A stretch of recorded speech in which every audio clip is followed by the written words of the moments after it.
Are you at this point grateful to your body for how it didn't cooperate? Oh, absolutely. I mean, now I'm fully therapized with my body, and this is a rapturous relationship. Oh, that's great. And I think that, I wish that for my patients, for readers, for listeners. And I think with women, with all the pressures we're under to that we should mold to some expectation, some externally imposed expectation. I think that's really at the heart of how we get into trouble in our relationship with our bodies. Welcome to part 2. This is the rest of the podcast that we recorded with Dr. Ellen Vora. Enjoy. Welcome to Untrained. Now, I feel like as coaches, we're really on the front lines of helping people carve out that space and value that space. And as you're saying, like the clients often have to start with like very small interventions because their lives are so packed, and change requires motivation. And there's not a lot of energy for motivation. But just like sort of with the false anxiety, these moderate small shifts and changes for, busy corporate women, men with families, starting to lean into this listening to access, translate the true anxiety. Could you give us a case example of people you've worked with and sort of these smaller shifts that build? In terms of false anxiety shifts? In true anxiety. Sorry, true anxiety. Sure, yes. I tripped myself up. I could have gone on a whole false anxiety journey there. So true anxiety that shifts. So I'm thinking of a patient from my practice where we started with false anxiety because physiologically there was a lot going on there. And actually with this particular patient, there was one other piece of her case that had a lot to do with that question of shame around these changes, because she was really resistant to identifying the underlying root cause of her anxiety as something physical, because it felt like it was invalidating her very real stressors. So we started to change the way she spoke to herself in a moment of peak anxiety. We'd have her say, "I'm anxious right now. It makes sense that I'm anxious right now. I give myself permission to be anxious right now." And then we made it a both and. Then she would add, "And maybe I need a snack right now." Mm-hmm. So it wasn't to invalidate the very real stressors and challenges in her life, but just to recognize that her physiologic health was playing a role in how resilient she was in the face of those very real stressors. And so once we cleaned up her physiology, she was more resilient. She did have more capacity for dropping in, tuning into her body. And in this patient's case, we did a couple things. We had her do shamanic shaking, which, especially for folks who don't necessarily want to sit still in meditation, which, some people are ready for that intervention. Some people, they'll never do it because they don't want to be still. They don't want to be alone with their thoughts. So a little trick I use is to give someone an active form of meditation. And I like shamanic shaking. You put on shamanic drum music, which is hippy dippy and weird, but it syncs the brain up to a theta wave pattern, which is inherently relaxing. And then I have someone shake, and that's therapeutic on a number of different levels. And partly that we seem to excavate what gets stuck in our connective tissues. And that's more of a psychospiritual explanation. But it does seem to allow a shaking up, a bubbling up of whatever we need to process in that moment. It also is a way of completing the stress cycle. So this is more of a somatic understanding that we have no shortage of stressors in our lives, but we don't bring that stress to resolution. And the way the animals do it is after an acute life or death stressor, they'll shake. So shaking seems to be a way of discharging excess adrenaline, but also communicating to the nervous system that the threat has passed and it's once again safe to be in our body. And then our nervous system can shift out of a stress response into a relaxation response. And the last thing I like about shaking is that it gives us freedom to actually let our bodies call the shots. I frame it as goofy and weird, and you do it alone in the room and you do it with your eyes closed. So it doesn't matter what you look like. You're not expected to look cool or normal even. And so you start to get good at listening to, well, how does my body feel like moving? And that's actually profound, even just that act of listening to, what does my body want to do? So she started practicing that. Little by little, she got better at detecting the themes in her anxiety. And for her, there was a lot of thematic content around recognizing she had needs and she was worthy of getting those needs met. And that required a lot of unlearning of her conditioning. And she really had internalized that memo that so many women get, which is that we exist to be in service of others, and that's what's rewarded. I remember she mentioned how people would say, this person's so great. She always puts everyone's needs in front of her own. People celebrated that about her. And she was really connected to that identity. And we just got curious about at what cost. And she never thought her own needs were worthy. And so she started practicing setting boundaries in relationships, and really just that shift around realizing she had needs, and it didn't make her selfish. It didn't make her a bad person for advocating to have her needs met. And we used a lot of nonviolent communication for how she communicated that.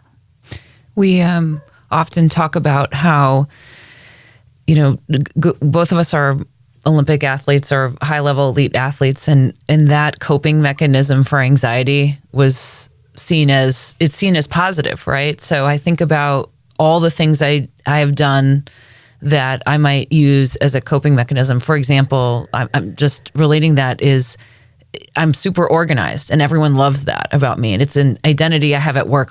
Iris, details, organized. And the interesting thing is the joke for me in my head is I am organized because I am so anxious about making a mistake, right? So I think that is really important too, is you have that self-reflection also to understand that things that you're doing may be celebrated, but they're not really serving you in a way that you need. So I think that's a super important message too. I'm just sort of connecting the knot there. I'm like, how many things do I do that is related to my anxiety that people celebrate?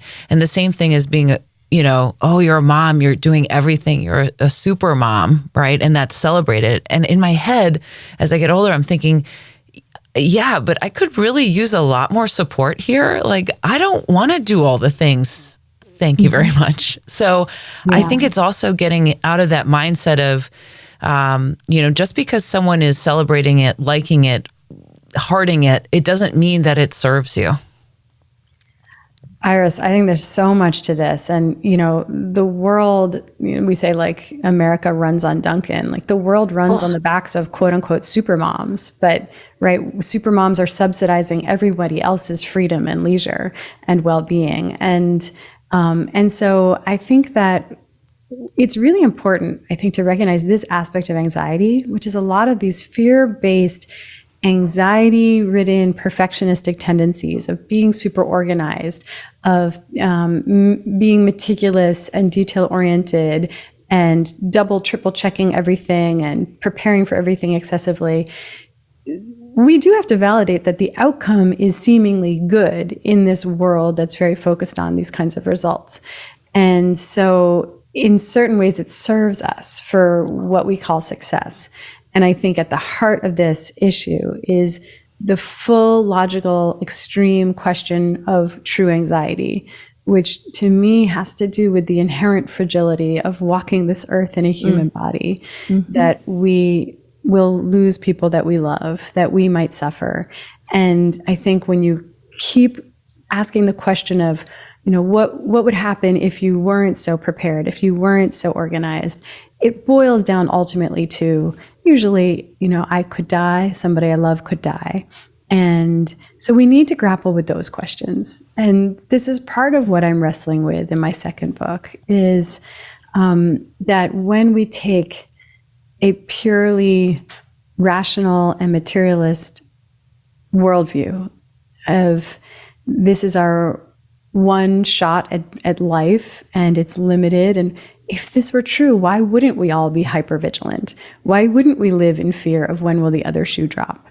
And I think what I have found is a supportive worldview, at least with my patients, is one that is open to the possibility that something vastly beyond our comprehension is occurring here.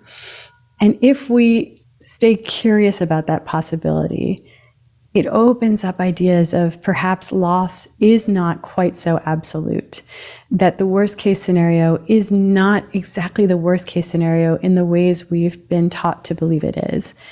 And these are big and uncomfortable questions to grapple with. But I think that so many of the ways that we cling, and really at the heart of anxiety, is uncertainty. And this existence is impermanent, guaranteed by definition. And I think that a lot of our anxiety is an effort to live as though we can control it. Mm-hmm. And I think if we can find a worldview that softens our relationship to that and allows us to let go of a certain degree of control, not in a way that's, I don't care, but in a way that's, I am not going to miss this present moment, and I am going to trust in the unfolding, then I think it actually helps us lessen our anxiety, and then we can choose for ourselves, when do we want to be super organized and super prepared, mm-hmm. and when are we okay letting things slacken just a bit. And I think you said, at the heart of this is a fear, I might die, somebody I love might die. But another perspective, and I think that comes a little bit more to the forefront as we enter the second half of life, whatever we think the second half is, right, is what if I don't experience what I want to experience? What if I don't ever prioritize my needs? What if I don't ever go on that trip that I wanted to go on, or write that book I wanted to write? That there's another perspective of what if there's life that's being lost because I'm on this hedonic treadmill or taking care of everybody else's needs. And the other thing I think this is largely related to grief, because I've been reading the book, The Wild Edge of Sorrow, and he talks about how our society has lost touch with grief. Like, there's no room for grief in our society. There's no rituals for grief. There's no space for grief. And so we've lost our comfort with it. And as you're saying, we've lost our connection to it and our faith in it, that it has another side to it, that we can survive it. And I've taken a lot of solace in reading it. And as you say, like, it's a courageous thing to walk on this earth. There's a quote in there, to love what death can touch, because that's inherent in this experience. So, we're talking about almond butter for our false anxiety and like coming to terms with our mortality in the true anxiety, but it's all part of it. Well, we're talking about mental health. There's nothing too large or too small for this topic. Yeah, I mean, that's exactly right. This book starts with almond butter and moves to the metaphysical. But I think that because that's my life as well. I mean, I was depressed. I was so unwell, and I addressed that. In my case, going gluten-free, healing the gut, getting off of birth control, but then also finding community and mm-hmm. taking on a yoga practice mm-hmm. and understanding I needed sunshine and sleep. But then through the course of my life, as I went on and became a practitioner and I was seeing patients and learning in that sense, I also lost both of my parents relatively young. Mm. And so grief is an integral part of my day-to-day life. Mm. And I feel like it opened two questions for me. I lost my mom when I was pregnant with my daughter. And that created this urgent question of, is that the end? Is death senseless? It's over? With so many, to me, intolerable facts of that. Like, she didn't get to meet my daughter. After being so patient and waiting, she got to be a grandparent for less than 2 years. And then the light went out. And I think that I initially had to make a choice. It was a choice for me at the beginning to take on a magical worldview, that my mom continued to exist in some form. And at the beginning, it was a choice born out of necessity and deep grief. Over time, it has felt corroborated by experiences. Mm. And I could be wrong. And I'm completely okay with that, because it enriches my life. It comforts me. It maintains my connection to my mom. It gives me perspective. It gives me support and insights. And I could go on and on of the benefits of maintaining a connection to my mom in spirit form. It's not for everyone, but it certainly has been a salve to the more profound depths of grief for me. But it's also opened up this question of how do we, love something that death can touch. And I think that to really, it's what all of Buddhist philosophers, it's what everyone is attempting to describe. It's so very ineffable. And for whatever reason, I think grief, not for whatever reason, for a very good reason, losing people does snap us out of the delusion that it doesn't get plucked from us. Radical reclamation of the present moment. That's beautiful.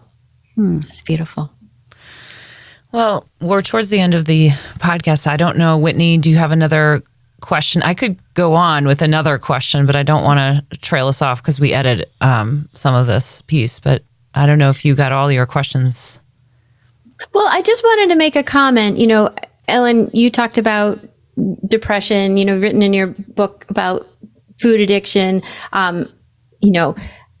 I have had a worldview because I've had an eating disorder, I've had depression, I've had anxiety. That to me, that often felt like my body was trying to force me to pay attention to something I was trying to not pay attention to and override. And I just wondered if you could speak to, in some ways it's sort of beautiful that our bodies speak to us and won't let us get away with shit. And I just wanted to hear your perspective on that.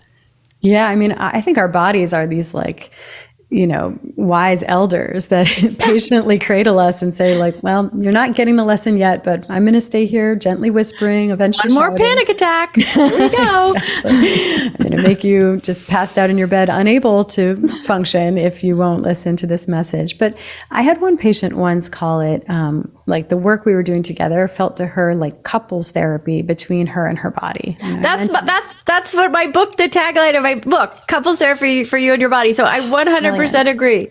Yeah. And so I can't wait for your book. And so I think that is so needed for so many reasons. And partly that our body is here with loving messages, with wisdom. And of course, we've been taught to steamroll over that, to feel like we're in a competition with our bodies, that we're at odds with our bodies.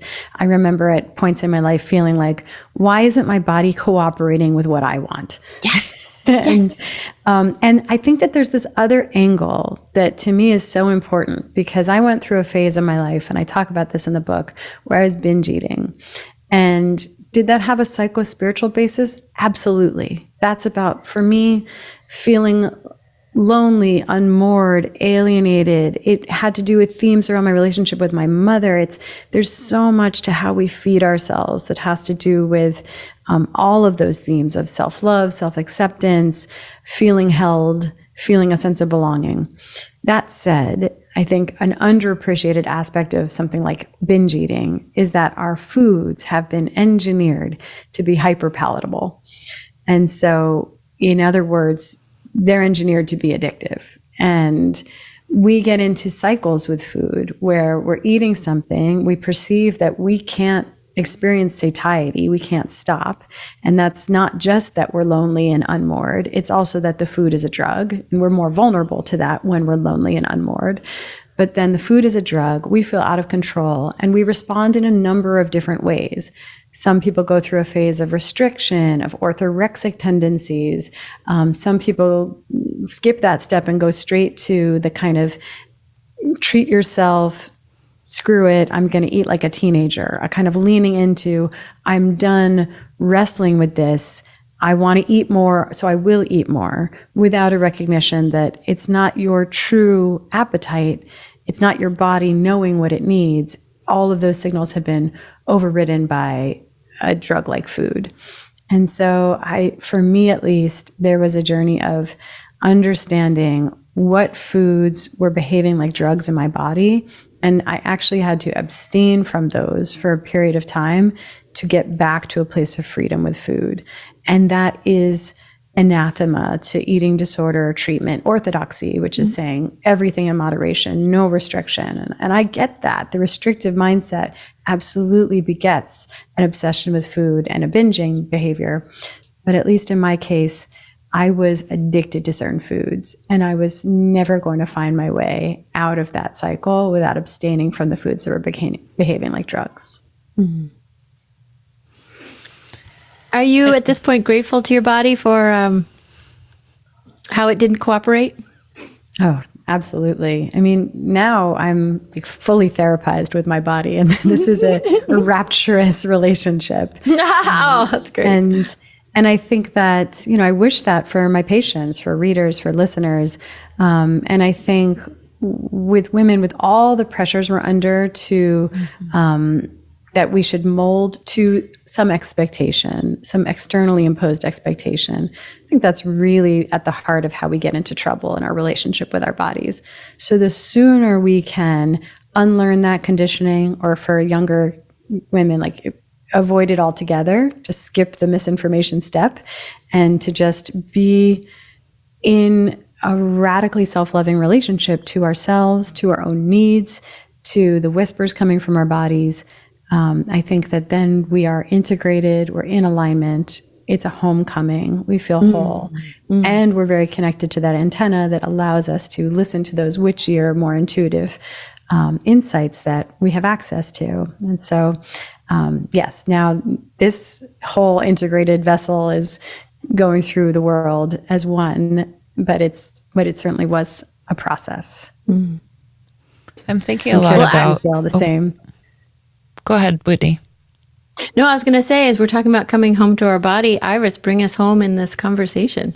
Oh, what's interesting is I did have one last question. I wanted to make sure you got all yours because, Ellen, you have a lot of parallels to Whitney and the things we've talked about, and some of the things you're saying. Whitney has also said, I'd love for you guys to hang out a little bit more. But, I've been thinking a lot about my daughter, Emma, who's 11, and myself and my role to her and how I can support her given all of these things.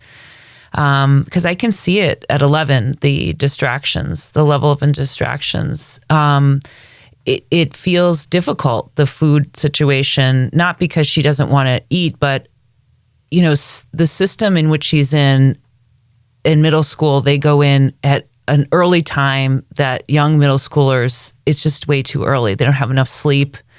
It's hard to get that proper nutrition. I'm just thinking about her and all these pieces. And the thought I'm taking away from today is thinking about how can I help support her knowing these things? Because I do full on agree with you on these things. Is how can we support this younger generation of women? There are still systemic issues that we're still up against.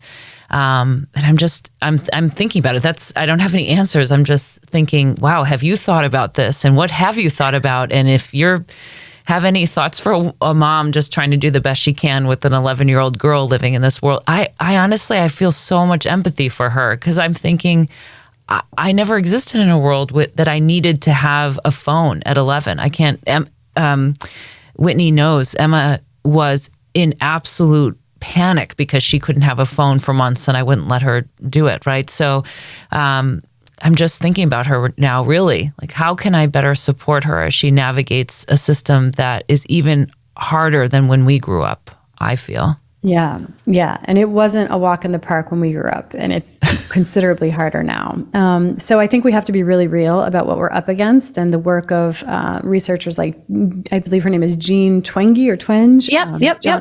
The generations. Yep. And Jonathan Haidt. And I think that just talking about screens and their impact, especially on adolescent female mental health. And so that's the demographic that takes the hardest hit from the fact that the world is different in this way now.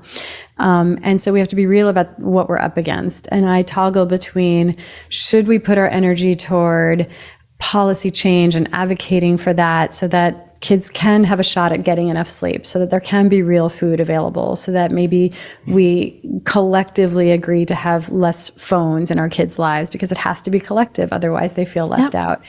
All the way to escapist fantasies of where can I go live on a farm where there are no screens, where rather than where I'm homeschooling and making my own sauerkraut and she's raising chickens.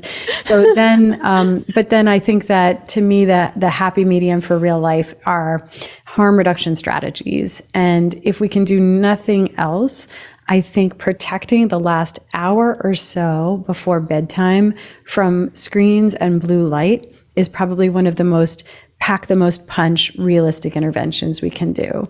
And within that, picking an appropriate bedtime for a child, because we're a culture that is now phase delayed because screens suppress our melatonin and make us all stay awake later than we otherwise would, and we're all chronically sleep deprived. So you pick an appropriate bedtime for your child, especially considering how early they have to be up. And then the hour before that, you dim the lights in the home, create a mellow, sleep-conducing environment, and they're not allowed to be on their screen at that hour. Will they be mad and protest and say you're the worst parent and their friends get to do this? Like all of that is true and probably ultimately good for their resilience and grit and anti-fragility as a person, but it will protect their mental health and their sleep. I think it will be more impactful than other attempts we can make at improving it. So that's my one harm reduction strategy that I think is realistic, but it's tough out there. And I would happily move with all of you to the farm where we make sauerkraut, because I think it's grim right now and it's impacting adolescent females most of all. Yeah. It's in Costa Rica. That's my dream.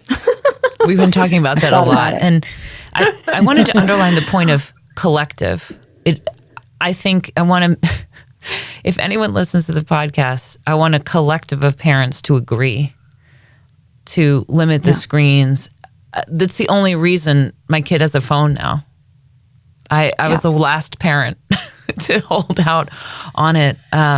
It's as a collective, because it is very hard as a parent to be the one and only to hold ground on that. Yeah, I know of a couple schools in New York where there's a petition that parents are signing called Wait Till 8th. Yep. It's basically parents agreeing as a collective that they're not going to get the phone for the kid, I believe, until the end of 8th grade. And so it's something. It's because, and Jonathan Haidt, who has a book coming out, I think right now, he talks about how if you interview children and you say, like, would you have preferred to not have a phone? They're asking the right questions. They're saying, well, does everyone else have a phone and I don't have a phone? Then no. But if nobody had a phone, then yes. So they want it too. They also don't like the burden of needing to keep up on whatever messaging service is happening. Just the way we don't like the burden of the way email might be the bane of our existence, or all the different multi-platforms that are coming at us with asks and to-dos. It's overwhelming. It steals our peace. It makes us feel forever behind, and we never get to just be in a feeling of spaciousness or daydreaming, which is a critical state to fall into for our overall well-being and fulfillment. Bam. Drop the mic on that. I mean, this whole thing was a truth bomb, right? So I'm hoping everybody listens and listens well and listens a couple times. I'm going to bring us home. Ellen, I'm so glad I picked up this book. You're an absolute light in this world. And if you could shine a light on one thing from today's conversation to our audience, what would that be? Yeah. So the first half of the book, I'm like coming at people with all of these. It's a buffet of to-dos. It's like you could take weeknights off from drinking. You could use a spoonful of almond butter to keep your blood sugar stable. You can do all these things. They're all potentially going to help. But if you need to focus on, let's say, 3 things, we'll pull one from false anxiety, which is just go to bed earlier. And ways that we can support that are keeping the phone out of the bedroom, dimming the lights in our home, but just starting to look for our tired signs and knowing that when we miss that window, we get overtired. And that can be very motivating. But an earlier bedtime can allow us to get adequate sleep. And I think that there's no more impactful physical change that we can make than just getting adequate sleep. And then drawing one from true anxiety, the thing we want to trump above all other ways that we can put our energy and our time is just community. And that one is less prescriptive. It's hard to say, okay, go do community. We actually have to get quite creative in modern life to orient our lives around community. It's not there for the taking, but it's worth designing our lives around that, prioritizing it, knowing what kind of community is actually life affirming and cup filling for us, because that'll look different for each of us. And And then I think the third, which really has more to do with the book I'm writing right now,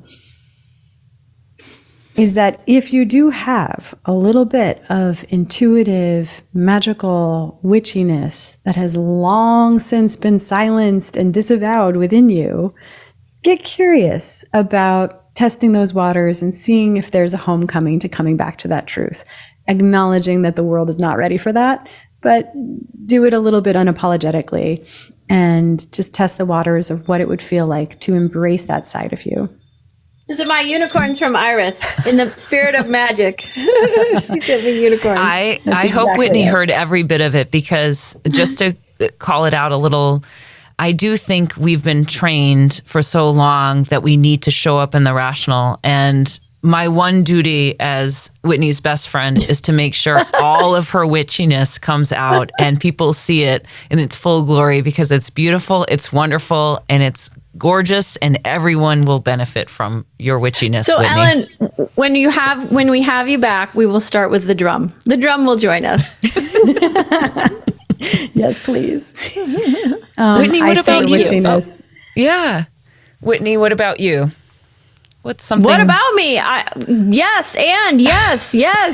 Click. Thank you. I love this. More, please. Keep being magical.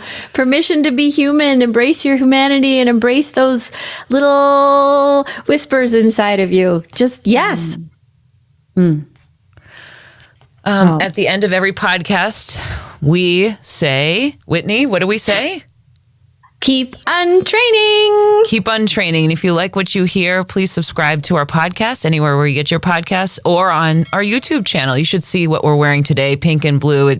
We are matching Dr. Ellen Vora's book. So go ahead and hop over to YouTube and watch us there too.